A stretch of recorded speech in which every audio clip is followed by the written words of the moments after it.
우리 교회는 1년에 딱 한 번 부흥성회를 하거든요. 두세 번씩 하는 교회도 있지만 우리 교회는 어찌어찌 하다 보니 1년에 성회를 딱 한 번 합니다. 그래서 그런지 더 기다려지기도 하고 더 기대가 되기도 하고 더 기도하면서 준비하기도 합니다. 만약에 생일이 말입니다. 1년에 한 10번 정도 있다든지 한 달에 한 번씩 생일이 있다고 한다면 그 생일은 특별한 날이 아니에요. 평일일 뿐이지. 그냥 묻혀가는, 스쳐 지나가는 날이 될 수도 있습니다. 근데 365일 중에 하루가 생일이기 때문에 우리는 그날을 기다리면서 기대한다고요. 준비도 하고. 마찬가지로 부흥성에도 어찌 보면 1년에 딱 한 번 하기에 우리는 말씀잔치, 천국잔치라고는 의미를 부여해서 부흥성회를 기다리면서 준비하고 기대하는 것입니다.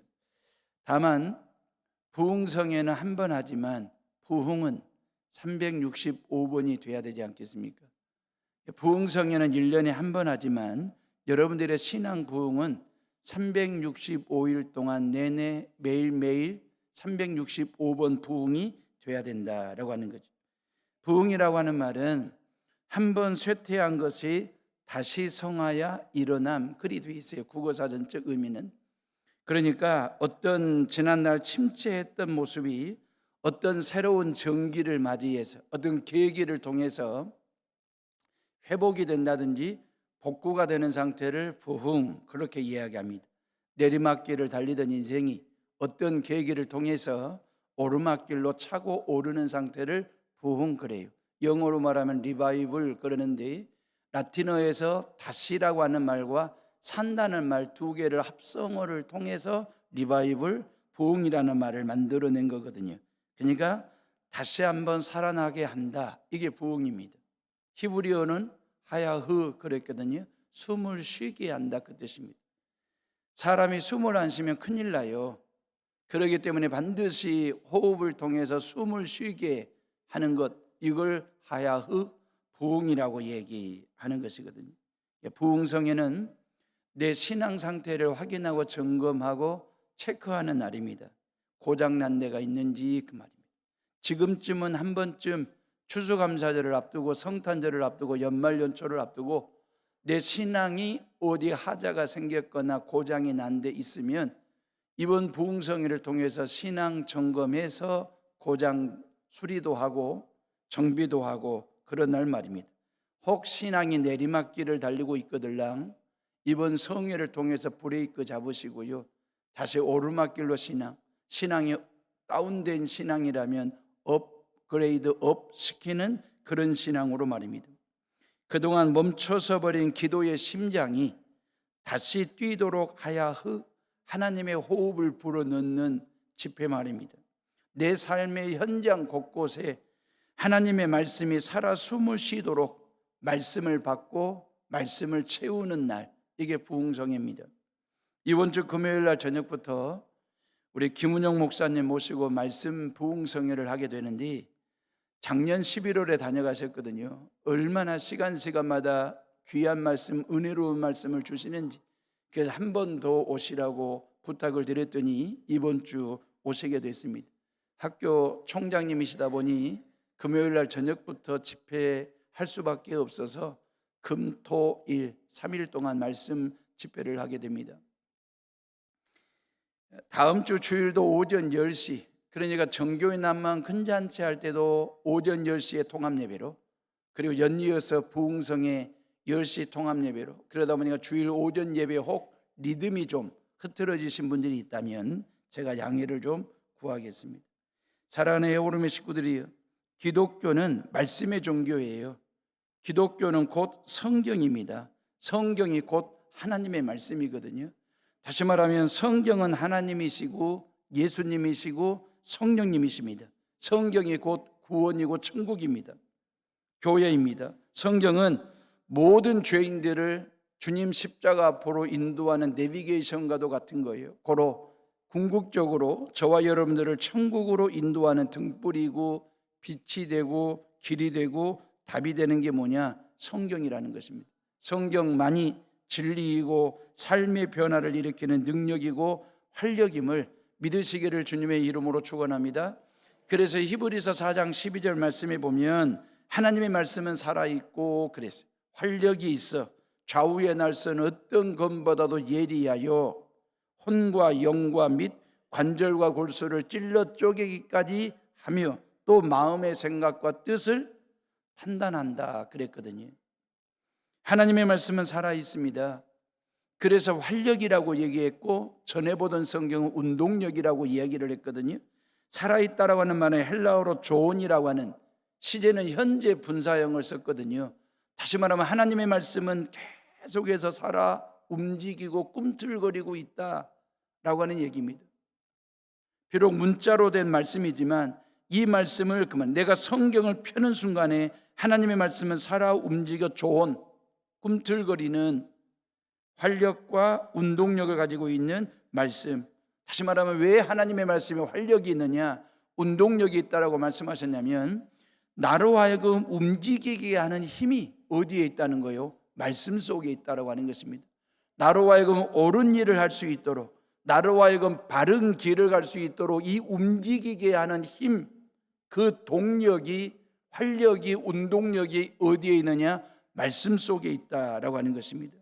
그로 여러분들의 삶이 지금 이때쯤 힘들어도 버거워도 복잡해도 그리고 심란하더라도 그 말입니다. 하나님의 말씀이 살아서 내 마음속의 삶 가운데 활력이 되고 운동력이 되니까 이 말씀을 통해서 기뻐하시고 즐거워하시고 재미있게 찰지게 그리고 정말 희망차게 살아가는 성도들 되시기를 주님의 이름으로 축원합니다. 왜? 그걸 말씀이 제공하기 때문에 그 말이에요. 무엇보다도 말씀의 중요함은 뭐냐면 한 인간의 인격과 삶을 변화시키는 힘이 이 성경 안에 있어요. 말씀이 그렇습니다. 미국의 제16대 대통령 에이브람 링컨 말입니다. 얼마나 가난했던지 초등학교를 중퇴할 정도로 시골 깡촌에 시골뜨기로 자라면서 가진 것도 없고 배운 것도 없이 그렇게 농촌 깡촌에서 시골뜨기로 크던 링컨이 어머니가 말입니다. 돌아가시면서 죽으시면서 손때 묻은 성경책 한 권을 아들 링컨 손에 쥐어줬습니다. 이 말씀 붙들고 살아라. 이 말씀이 들려주는 대로, 이 말씀에 기록된 대로, 이 말씀이 이끄는 대로 너는 살아야 된다. 그렇게 유언처럼 남기고 유물로 성경 한 권을 남겨주고 갔어요. 링컨은 이 말씀을 펼쳐놓고 말씀을 읽고 말씀이 들려주는 대로 말씀이 이끄는 대로 순종하는 삶을 살았습니다. 조지 워싱턴이 미국의 초대 대통령이잖아요. 그때 대통령 취임사를 하고 난 후 조지 워싱턴이 성경책 위에 입맞춤을 하고 뭐라고 기도했냐면 하나님 나를 도우소서. 이게 전통이 됐대요. 이게 하나의 관례가 됐대요. 그래서 모든 미국 대통령들은 취임사를 하고 난 후 성경책 위에 입을 맞추고 에이브람 링컨도 그리했대요. 어머니가 물려주고 간 그 손때 묻은 성경책 위에 입을 맞추고 하나님 나를 도와주소서. 어머니 나를 위해서 기도 좀 해주세요. 이런 고백을 하고 대통령직을 수행했대요. 남북전쟁에서 이겼지 않습니까? 그래서 노예 해방이 이루어진 거 아니겠습니까? 그리고 지금의 미국, 통합된 통일된 미국이라는 나라를 만들게 된 결정적인 역사의 한 획을 그은 사람이 누구냐면 에이브람 링컨입니다. 그 링컨 손엔 뭐가 들려져 있길래요? 하나님의 말씀. 그 하나님의 말씀을 통해서 지혜를 배웠고 지도력을 갖추게 되었고 능력과 활력, 다시 말하면 미국 땅에 활력과 운동력을 이루어하는 호흡을 불어넣는, 그래서 지금의 미국의 기틀과 토대를 다지는 데 있어서 뭘 근거로요? 말씀 성경을 근거로 해서. 누가? 링컨이 말입니다. 성경은 책이기 전에 하나님이에요. 성경은 글이기 전에, 문자이기 전에 하나님의 말씀이거든요. 역사 이래로 지금까지 하나님의 말씀을 읽는 자나 듣는 자나 이 말씀대로 사는 모든 사람들은 다 구원을 받았고 하나님의 자녀가 되었을 뿐만 아니라 그리고 성경에 기록된 모든 복을 받아 누리면서 인격의 변화를 경험하고 체험했습니다. 성경대로 나라와 민족을 다스렸던 나라는 모든 복을 받았고요. 또한 성경이 중심이 된 시대마다, 성경을 중심에 둔 시대마다 인류 역사의 한 획을 긋는 인류 발전이 있었다라고 하는 것입니다. 성경적인 교회는 부흥했고 성경대로 신앙생활을 한 사람들마다 예수의 행복을 누리며 살았거든요. 고로 성경대로 살아도 되고 안 살아도 된다 아닙니다. 반드시 성경대로 사셔야 됩니다. 반드시 하나님의 말씀을 앞세우고 살아가는, 그러기 위해서는 어떻게 해야 되느냐 그 말이에요. 반드시 하나님의 말씀대로 살기 위해서는 오늘 2장 8절 말씀 봐보실래요? 자, 에스겔 2장 8절. 여러분들 성경책을 한 장을 넘기시네요. 예, 넘겨보세요. 2장 8절 다 같이 읽어봅니다. 시작. 너 인자야, 내가 네게 이르는 말을 듣고 그 패역한 족속까지 패역하지 말고 네 입을 벌리고 내가 네게 주는 것을 먹으라 하시기로 그랬어요. 하나님의 말씀을 받아 먹으래요. 입을 벌리래요. 그리고 3장 2절에 뭐라고 되어 있습니까? 내가 입을 벌리니 그가 그 두루마리를 내게 먹이시며 그랬어요. 하나님의 말씀을 들으라고 하면 알겠는데 뭔 말인지, 하나님의 말씀을 읽으라고 하면 뭔 말인지 알겠는데, 하나님의 말씀대로 살으라고 하면 뭔 말인지 이해가 되는데 왜 하나님의 말씀을 먹으라고 얘기했을까요? 에스겔 선지자에게 입을 벌려라, 내가 너에게 하나님의 말씀을 물려주고 먹여주겠다. 그 에스겔이 입을 벌렸을 때 하나님의 말씀을 먹여줬거든요. 아니, 밥을 먹을 수 있도록 밥 먹듯이 말씀을 먹을 수 있는 게 아니지 않습니까? 햄버거 한 입 비어서 오물오물 씹듯이 하나님의 말씀을 그렇게 먹을 수 있는 게 아니지 않습니까?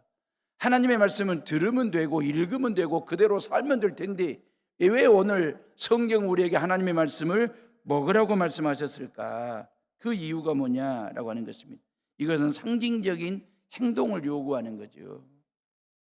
저와 여러분들의 육체, 우리의 생명과 건강을 지키기 위해서는 육의 양식을 먹지 않으면 안 돼요. 하루 세 끼 음식 꼬박꼬박 챙긴다고요. 주식을 먹고 간식도 먹고 주전머리도 한다고요. 왜요? 육체의 건강을 위해서. 안 먹으면 안 되니까. 허기가 지거나 배고픔을 느끼면 안 되기 때문에 우리는 하루 세 끼, 그런 것처럼 하나님의 말씀도 그렇게 육의 양식을 먹듯이 그 말입니다. 하나님의 말씀을 영의 양식으로 먹으라는 것입니다. 그 주일 예배가 왜 중요한지 아시겠지요? 이 주일날 하나님의 몸된 성전에 와서 하나님이 먹여주시는 하나님의 말씀을 영의 양식으로 받아먹는 시간 말이에요. 우리가 영적인 배고픔을 느낀다라고 하는 것은 건강하다라고 하는 얘기예요. 근데 영적인 배고픔을 느끼지 못하도록 영적으로 배부르게 사는 것 말입니다. 그것은 뭡니까? 하나님의 말씀을 읽고 듣고 그 말씀대로 살고 오늘 말씀처럼 하나님의 말씀을 부지런히 먹는 것입니다. 그래야 할 때 우리는 영적인 배부름을 가지고 살아가는 존재가 되는 거예요. 예수님 당시 1세기 초대교회 문헌을 보면 우리의 신앙의 선배들, 우리의 신앙의 조상들은요, 두 가지 식탁을 놓고 하나님 앞에 감사 또 감사 기도를 드렸다고 그래요. 첫 번째 식탁이 뭐냐면 빵의 식탁입니다. 음식을 차려놓고 온 식구들이 그 식탁에 둘러앉아 이 음식 주신, 이 양식을 주신 하나님 앞에 감사 기도를 드리면서 온 식구들이 배불리 맛있게 영양 있게 먹어서 육체의 건강을 지키면서 가족애를 느끼게 하는 빵의 식탁 말입니다. 또 하나의 식탁이 있어요. 말씀이라고 하는 식탁입니다. 이 말씀이라고 하는 식탁을 통해서 하나님의 말씀을 펼쳐놓고 나를 죄 가운데서 구원하신 그 예수님의 사랑, 내가 하나님의 자녀이고 우리 모두가 다 하나님의 가족이라고 하는 사실 앞에 감사, 감격, 감동하는 말씀 식탁 말입니다. 그래서 초대교회 교인들은 두 가지 식탁을 통해서 육의 양식을 통해서 빵의 식탁을 통해서 육체의 건강을 지켰고 말씀 식탁을 통해서 영적으로 건강한 삶을 살아가게 되었다라고 하는 거죠. 만약에 말입니다, 이 빵이나 아니면 말씀 식탁, 빵의 식탁이나 말씀 식탁에 부실하면 영양실조가 걸려요. 영양실조가 걸리면 넘어질 수 있습니다. 꺾일 수 있습니다. 사탄마귀는 그 점을 집요하게 공격을 하거든요. 그렇기 때문에 우리는 육의 건강을 위해서 하루 세 끼 꼬박꼬박 챙겨 먹듯이 여러분들이 영적으로 건강하시려면 하나님이 주신 이 하나님의 말씀을 햄버거 먹듯이 맛있게, 밥을 먹듯이 이 말씀을 늘 먹고 또 먹는 성도들 되시기를 주님의 이름으로 축원합니다. 주일날은 예배 식탁을 차리는 날이에요. 예배상을 차린다고요. 말씀 잔치하는 날이지 않습니까? 두루마리 성경을 쫙 펴듯이 식탁을 차리는 날, 구약 39권과 신약 27권, 성경 66권, 얼마나 메뉴가 다양하겠습니까?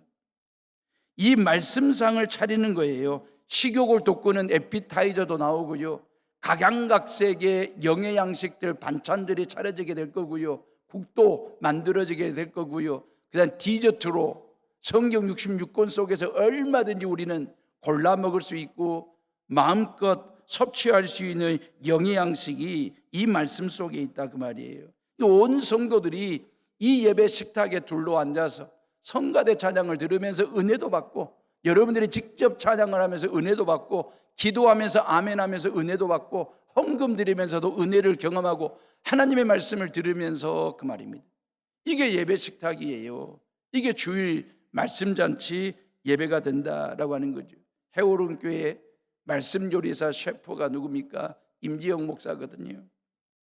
깐에는 주일날 예배 식탁 위에 말씀을 잘 요리해서 골고루 맛있게 영양가 있게 말씀을 차리려고 한 주간 기도하면서 말씀 연구를 하지만 예배상을 차려놓고 보면 참 부족하기 그지없는 목사구나, 부실하게 말씀상을 차렸구나라고 하는 걸 느낄 때가 많습니다. 여러분들이 말씀을 듣는 중에 설교의 간이 맞는지, 찬송의 맛을 느끼면서 찬양을 하고 있는지, 기도가 입에 쩍쩍 달라붙게끔 그렇게 준비가 되는지, 성도들이 예배상에 둘러앉아 배불리 먹고 든든하게 먹고 그러고 세상으로 나아가야 세상에서 힘있게 능력있게 활력있게 살아갈 수 있을 텐데, 그런 생각 가지고 늘 예배를 준비합니다. 주일 오전 예배 한 번으로, 또 주일 오전에 들은 하나님의 말씀 한 끼를 가지고 한 주간을 버티시는 성도들이 의외로 많지 않습니까? 그래서 주일 오전 예배 때라도 여러분들에게 넉넉히 든든하게 그리고 배불리 먹이고 싶은 목자의 심정으로 설교를 말입니다, 고봉으로 준비합니다. 25분짜리 깎기, 그릇에 그냥 이렇게 고봉이 아니라 탁 깎듯이 25분짜리 설교 준비하는 것은 저도 쉽습니다. 수월합니다. CBS 방송국에서 제 설교를 편집해서 방송에 내보내는 직원도 수월하고 편할 거예요. 왜? 25분짜리 설교 보내드리면 24분 딱 보내면 끝나니까 편집할 것도 없지 않습니까? 근데 저는 42분 내지 43분 설교를 하거든요. 그러니 직원이 이걸 24분짜리로 편집하느라고 얼마나 고생하겠습니까? 이유가 있습니다. 저는 저대로 수고하고 애쓰는 이유, 주일날 오전 예배 한 번, 이 말씀 한 끼를 가지고 한 주간을 버텨야 될 성도들이 그래도 가능한 한 많이라도 그 말입니다, 좀 넉넉하게 그렇게 배불리 하나님의 말씀을 먹여서 세상으로 보내고 싶어서 설교를 고봉으로 준비하는 것입니다. 영적으로 영양실조 걸리지 않도록 건강하게 사시기를 바라는 간절한 마음에서 한 말씀이라도 더, 한 말씀이라도 더, 한 말씀이라도 더 먹이고 싶은 목자의 심정 말입니다. 우리는 영적인 존재이지 않습니까? 세상 사람들이야 육체 가지고 살고 정신, 혼만 가지고 살아도 돼요. 두 가지만 가지고. 근데 우리는 영적인 존재가 됐지 않습니까? 예수 그리스도를 믿는 순간에 성령이 내 안에 계시고 내가 성령 안에 들어온 존재가 됐지 않습니까? 그렇기 때문에 우리는 영의 양식을 먹지 않으면 안 되는 거예요. 육의 양식만 먹어가지고는 안 되는 존재다 그 말이에요. 신명기 8장 3절에 사람이 떡으로만 사는 것이 아니요 여호와의 입에서 나오는 모든 말씀으로 사는 줄을 네게 알게 하려 하심이니라 그랬어요. 우리는 떡이나 빵이나 밥으로만 사는 존재가 아니라 하나님이 내게 주시는 말씀 말입니다. 설교를 통해서 말씀 먹을 수 있고요, 여러분들 손에 들려진 성경을 통해서 아니 스마트폰에도 성경 깔려 있지 않습니까? 언제든지 어디서든지 그 말입니다. 하나님의 말씀 숟가락질할 수 있어요. 하나님의 말씀 젓가락질할 수 있어요. 포크질할 수 있어요. 언제든지 어디서든지. 하나님의 말씀을 스테이크 썰어 먹듯이 잘라서 드세요. 그러면 우리는 영적으로 건강한 존재가 될 수 있다. 시편 40편 7절에 보면 나를 가리켜 기록한 것이 두루마리 책에 있나이다. 이게 다윗의 고백이거든요. 이거 제가 원어대로 읽어드리면 비버 길라트 세페르 카투브 알라이 그랬거든요. 원어대로 제가 해석을 하면 이런 거예요. 이 책이 나를 위해 쓰여졌나니 그랬어요.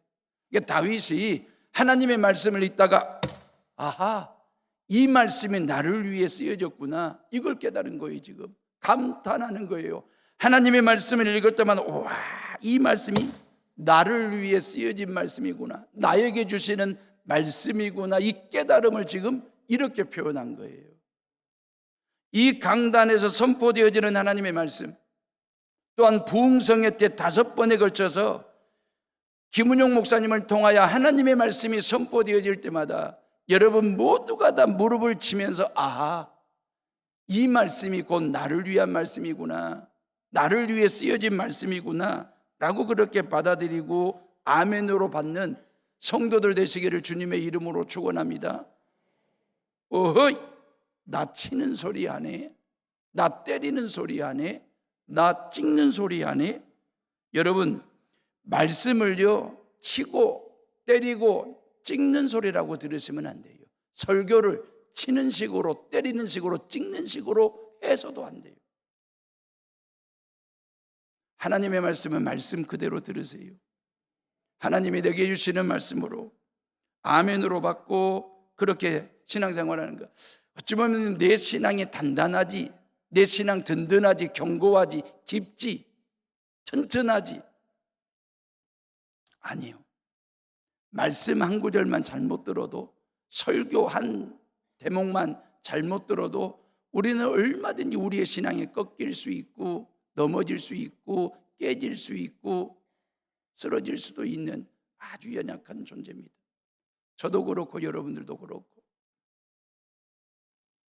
그렇기 때문에 늘 우리가 하나님의 말씀 앞에서 저나 여러분 모두가 다 겸손하게 하나님의 음성으로 들을 줄 아는 영의 귀가 열리고 영의 입이 열릴 수 있도록 기도하시는 성도들 되시기를 간절히 바랍니다. 데살로니가전서 2장 13절에 뭐라고 되어 있습니까? 하나님의 말씀을 받을 때에 사람의 말로 받지 아니하고 하나님의 말씀으로 받음이니 진실로 그러하도다. 이 말씀이 또한 너희 믿는 자 가운데 역사하느니라 그랬어요. 하나님의 말씀을 사람의 말로 듣지 않고 하나님의 말로 들을 때에 역사가 일어난다 그랬습니다. 이번 부흥성회 때 선포되어지는 하나님의 말씀을 귀로만 듣지 마시고 입으로 아멘 하면서 이 말씀은 곧 나에게 주시는 말씀이구나 라고 마음에 새기시고 그 말씀을 활력으로 운동력으로 삼고 살아가는 영적 자양분으로 삼는 성도들 되시기를 바라고, 부흥성회는 영적으로 종합검진을 받는 날입니다. 예, 내 신앙 상태가 어떤지 그 말이에요. 여러분들 정기적으로 건강 종합검진 받지 않습니까? 중요한 거거든요. 그거 걸으시면 안 돼요. 꼭 받으셔야 돼요. 마찬가지로 이번 주는 해오름의 모든 식구들이 안산교회 교인들과 함께 영적으로 신앙 종합검진을 받는 한 주가 되는 거예요. 십자가 청진기를 대고, 그죠? 예배의 심장이 지금도 벌떡벌떡 건강하게 뛰고 있는지 십자가 청진기로 이렇게 한번 확인하고 점검하고 체크하는 것 말입니다. 기도의 맥이 잘 뛰고 있는지 한번 확인해 보셔야 되지 않겠습니까? 내 안에 코로나 이후에 헌신하고 봉사하고 충성하고 순종하는 신앙이 지금도 이 믿음이, 이 심장이 잘 뛰고 있는지 확인하고 점검하는 신앙 종합검진 받는 한 주 말입니다. 그렇기 때문에 여러분들이 시간마다 한 번도 빠지시면 안 돼요. 시간마다 한 분도 빠지면 안 돼요. 모든 성도들이 다 나오셔서 각자 신앙 종합 검진을 받는 그런 부흥성회가 될 수 있기를 바랍니다. 저희 부부는요, 지난달 9월 18일, 19일 1박 2일 동안 종합 검진을 받았습니다. 피 검사부터 시작해서 소변 검사도 하고 심전도 측정도 하고 위 내시경과 대장 내시경까지 다 했습니다. 캐톨릭 의대에서 공부하시고 평생 초음파 판독, 초음파 쪽으로 전국적으로 좀 유명세를 타신 그 의사 선생님을 통해서 목에 있는 갑상선부터 시작해서 쭉 아랫배 전립선까지 전부 초음파로 촘촘하게 검진을 했습니다. 고주파의 음파를 이용해서 간이나 담낭이나 담관이나 췌장이나 신장, 비장의 건강 상태를 보는 거잖아요. 그 의사 선생님이 영상을 보여주면서 목사님, 이게 간입니다. 그러면서 간 상태가 어떤지를 쭉, 목사님 이게 신장입니다. 신장 상태가 어떤지를 쭉 설명을 해주세요. 저는 지금까지 이런 의사 뵌 적이 없어요. 쭉 설명을 하면서 장기의 상태를 이렇게 꼼꼼하게. 그래서 제가 은퇴하신 베테랑 의사 선생님이셨거든요. 페이닥터로 계시는 분이었는데, 그래서 그런지 여유도 있고 후덕하심이 느껴졌어요. 그래서 제가 농담하듯이 선생님, 허파에 바람 들었는지 좀 봐주십시오. 의학적인 질문이 아니에요. 그러니까 목사님, 허파에 바람 들 일이 있습니까? 의학적으로 답을 하신 게 아니에요. 그냥 웃자고 물은 겁니다 라고 그렇게 제가 질문하고 답을 했는데, 그러면서 제 스스로 진단해 보는 거죠. 나는 허파에 바람든 목사인지도 몰라 라는 생각 말입니다. 교회 사이즈 좀 크다고, 여수노회에서 오랫동안 목회 좀 했다고 폼을 잡거나 가오를 잡으면 정말로 실없는 사람이 되는 거잖아요. 실없는 목사가 되는 거잖아요. 실없는 사람이 헛바에 바람든 사람이지 누구 이겠냐라고 하는 생각 말입니다. 의사 선생님이요, 목사님 초음파를 쭉 하시다가 보다는 초음파로만 하기에는 좀 미심적인 부분이 좀 있어서 불편하다는 거예요. 당신이 의사로서. 목사님 CT 한 번만 찍어보자고. CT 찍자는 말에 제 마음이 이제 기분이 쇠해지더라고요. 그래도 의사 선생님이 하자는 거니까 순종하는 마음으로 CT를 찍었습니다. CT를 찍고 난 후 결과를 쭉 설명해 주십니다. 어떻게 됐을까요? 다음 주에 알려드릴게요. CT를 찍었는데 건강 이상 무 그렇게 나왔어요. 얼마나 감사했는지 다행스럽기도 하고, 허파에 바람만 안 들면 됩니다. 여러분들이 기도해 주시길 바라고. 자, 육적으로 건강 이상 무, 얼마나 감사하고 다행스러운지. 그럼 신앙은요? 신앙도 이상 무, 목회도 이상 무. 이거 한번 확인해 볼 필요가 있지 않습니까? 검진 받아 볼 필요가 있지 않습니까? 한번 체크해 볼 이유가 충분하지 않습니까? 저도 부흥성회를 목사라고 예입니까? 저도 부흥성회를 통해서 회중석에 앉아서 말씀을 듣는 사람입니다. 목사님, 강사 목사님의 말씀을 듣는 중에 제 목회에 어디 하자가 생겼는지, 이상이 있는지, 아니면 제대로 목회를 하고 있는지 한번 확인하고 말입니다. 저는요, 강사 목사님을 3일 동안 제가 모신다니까요. 이번엔 사모님도 오셔요. 순천 분이라서 사모님이 꼭 제가 모시고 오라고 했습니다. 그러면 제 차로 목사님 사모님 모시고 다니면서 밥도 먹어야 되고 차도 나누어야 되고, 뭐 그러다 보면 사적인 자리에서 사석에서 듣는 얘기, 목회 이야기, 신앙 이야기 훨씬 많습니다. 이 강단에서 선포되는 공적인 말씀보다도 사적으로 제가, 그러면 그 목사님을 통해서 들려지는 말씀을 가지고 제가 저를 한번 진단해보고 확인하고 체크하는 것 말입니다. 너무 중요한 얘기죠. 3절 말씀 봐보세요. 한번 다 같이 3절을 한번 읽어봅니다. 시작. 내게 이르시되 인자야 내가 네게 주는 이 두루마리를 내 배에 넣으며 내 창자에 채우라 하시기에 내가 먹으니 그것이 내 입에서 달기가 꿀 같더라 그랬어요. 자, 에스겔 선지자가 하나님의 말씀을 받아 먹는데 어떻게 받아 먹으냐면 입을 크게 벌리고, 하나님이 어떻게 채워주셨냐면 그 배에 채우시고 그 창자에 꽉 채우셨더라 그랬어요. 빈틈이 없도록. 하나님의 말씀이 채워질 때에 그 말씀을 먹어보니 달기가 꿀처럼 달더라. 그렇게 고백했잖아요. 하나님의 말씀을 머리끝에서 발끝까지 채우는 이유가 뭔지 아시겠습니까? 말씀의 사람이 되라고. 말씀은요, 여러분들의 인격을 채울 때 여러분들의 전 인격을 채웁니다. 뭐 인격을 조각을 내가지고 몇 조각만 말씀으로 채워주고 몇 조각은 아니에요. 여러분들의 존재, 여러분들의 전 존재에 말씀이 꽉 채워져야 됩니다. 여러분들의 인생과 여러분들의 존재에 뭐 몇 구퉁이만 이렇게 말씀이 채워지는 것이 아니고, 하나님께서 우리에게 말씀을 먹이시고 부어주시고 채워주실 때에는 그 말씀이 여러분들의 전 인격, 전 존재, 그리고 모든 생각과 행동과 움직임에 말씀으로 꽉 채워주십니다. 이유가 뭔지 아십니까? 말씀으로 우리를 통제, 말씀으로 우리를 다스리시고 말씀으로 우리를 지배하고 싶으신 거예요. 그래서 말씀에 의해서 사는 존재, 말씀대로 사는 목사가 되고 크리스찬 되라고 하시려고 말씀으로 꽉 채워주시는 분, 그 말입니다. 에이브람 링컨이 그런 거예요. 말씀으로 꽉 채우고 살았어요. 그랬더니 인류 역사의 한 획을 긋는 위대한 사람이 되었습니다. 한 사람이 말씀에 붙잡히고 한 사람이 말씀의 지배를 받아 인격이 달라지고 인생이 달라지면 역사가 달라지고 교회가 달라지고 인류가 달라지는 엄청난 위대한 일들이 벌어지게 됩니다.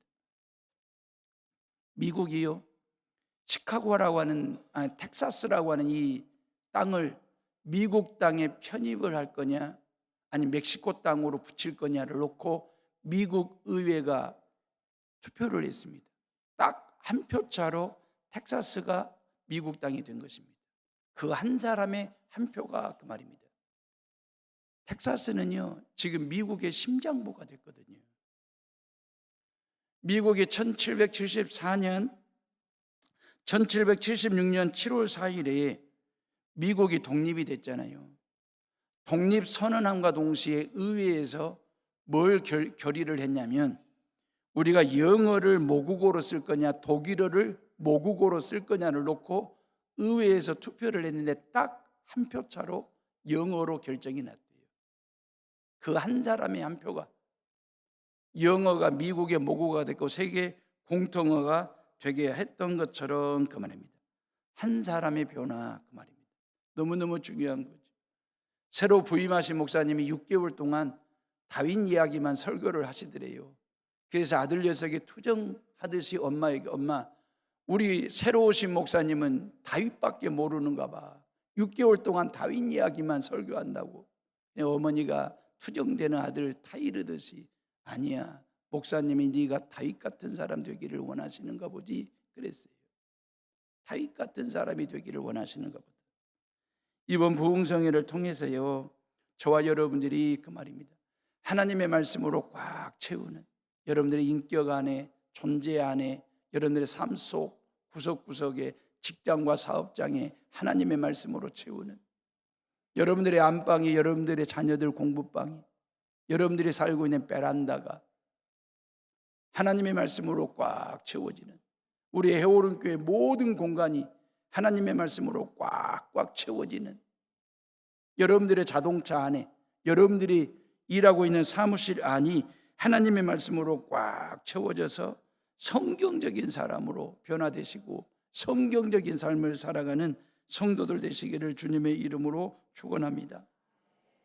에스겔이 고백했잖아요. 내가 먹으니 그것이 내 입에서 달기가 꿀 같더라 그래요.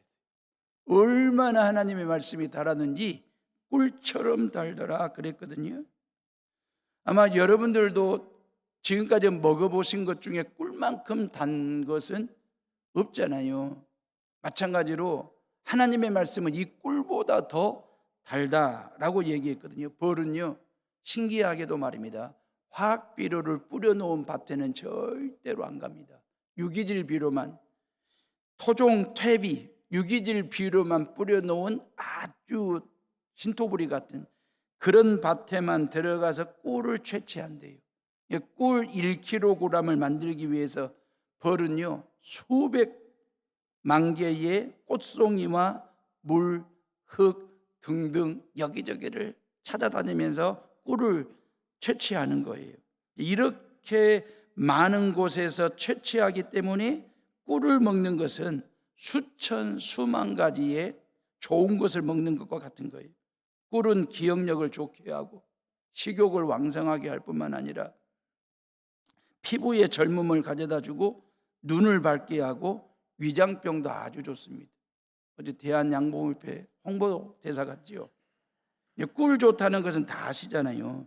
문제는 뭐냐면 진짜냐 가짜냐를 놓고 꿀을 먹다 보니까 꿀맛을 느낄 때가 있고 꿀의 효력이 좀 떨어질 때가 있어요. 그냥 꿀은요 의심 없이 꿀처럼 드시세요. 꿀처럼. 꿀이 너무너무 좋기 때문에 세상 모든 사람들은요 최상급 표현을 할 때, 그죠? 최상급 표현을 할 때 음식이 너무 맛있어. 그럼 뭐라고 합니까? 꿀맛이야. 그래. 사람이 너무너무 인격적이고 아름다워. 꿀 먹은 벙어리처럼 그 사람 앞에서 아무 말도 못할 정도로 뭐 그런 최상급을 얘기할 때 꿀로 표현하고, 서양 사람들은 아내를 소개할 때 하니 그러잖아요. 꿀이라는 말이잖아요.